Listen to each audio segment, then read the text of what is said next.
Zauważyłam, że na tym kanale coraz więcej pojawia się osób, których interesuje tematyka fotografii ulicznej. Sama od jakiegoś czasu próbuję rozwijać swoje skille w fotografii ulicznej, dlatego nagrywam filmy z taką jakby nadzieją, że kiedyś pojawi się osoba, która mnie jakoś nakieruje, powie co robię źle, powie co robię dobrze, będę mogła ten warsztat jeszcze bardziej rozwijać. Ale mniejsza z tym. 4 rzeczy, o których musisz pamiętać, robiąc zdjęcia na ulicy. Na ulicy. Statyw to podstawowa rzecz, jaką musisz mieć, jeśli chciałbyś wykonywać fotografię uliczną. I bez względu na to, czy jest to noc, dzień, przy długim czasie naświetlania zdjęć, statyw jest rzeczą podstawową i niezbędną.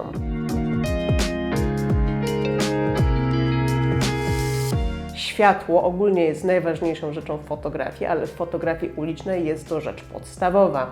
Źródła światła masz tak naprawdę wszędzie, wystarczy się rozejrzeć. Lampy, światła samochodów, neony, reklamy, a także refleksy, odbicia w wodzie, w kałuży. Generalnie wszędzie, gdzie się odbija światło, a jeżeli tego światła nie ma, albo jest go za mało, a potrzebujesz coś doświetlić, to polecam Ci jedną rzecz, którą zawsze masz w kieszeni. Latarkę w telefonie.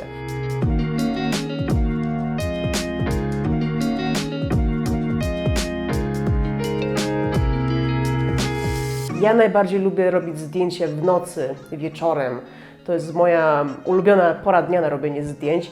Jeszcze lepiej jak pada wtedy deszcz, jest pochmurno, wtedy jest po prostu dla mnie to jest czas magiczny. To dziwne, bo większość osób uważa, że wtedy to nie jest pogoda na robienie zdjęć, a ja uważam wręcz przeciwnie, że wtedy należy wyjść, zapomnieć o tym, że jest zimno, mokro i w ogóle o wszelkich innych dolegliwościach i po prostu iść i robić zdjęcia. Jak pada deszcz, wszędzie jest mokro, są kałuże, wszędzie jest woda, to ona odbija światło tych wszystkich świateł ulicznych i po prostu tworzy się taki dodatkowy, magiczny klimat. Po prostu my favorite. Fajną porą na robienie zdjęć jest tak zwany golden hour. Na pewno o tym słyszałeś, jest to godzina przed zachodem słońca. Zawsze możesz sobie wpisać w Google i wpisać, o której godzinie jest danego dnia zachód słońca i dokładnie godzinę przed tą godziną wychodzisz na dwór i robisz zdjęcia. Jedynym warunkiem i problemem jest to, że musi być wtedy słońce. A niestety żyjemy w Polsce i tu często jest pełne zachmurzenie i tego słońca niestety nie ma.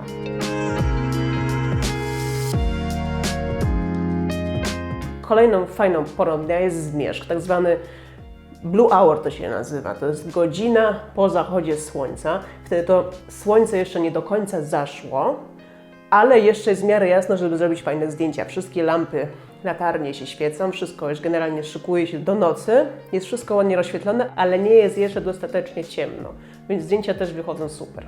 I kolejną porą moją zdecydowanie nieulubioną jest świt. To samo, jeśli chcesz wiedzieć, o której jest świt, wejdź w Google, wpisz kiedy jest świt i godzinę przed tą godziną. Idź na dwór i zacznij robić zdjęcia.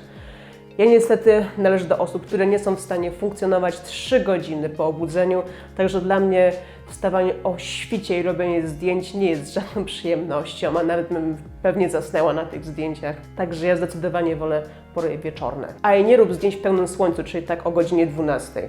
Najgorsza pora na robienie zdjęć, chociaż możesz spróbować i sam się przekonać.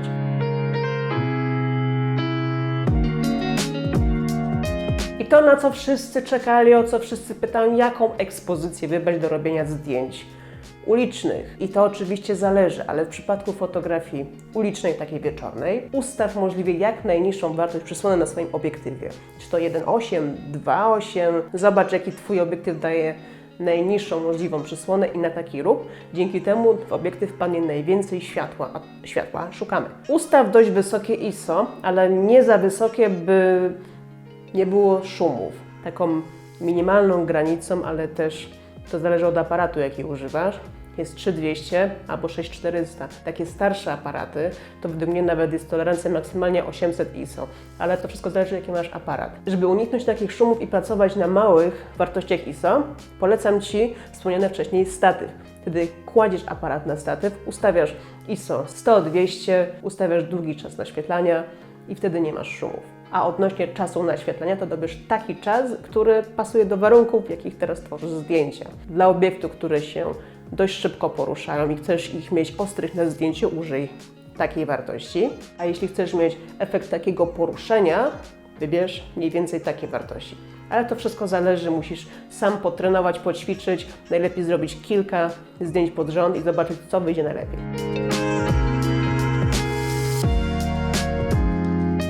Jeszcze jedna uniwersalna porada, miało być 4, ale będzie w sumie 5. Nie bój się robić zdjęcia ludziom. Nie rób się w ogóle robienia zdjęć i reakcji ludzi, którzy chodzą wokół Ciebie.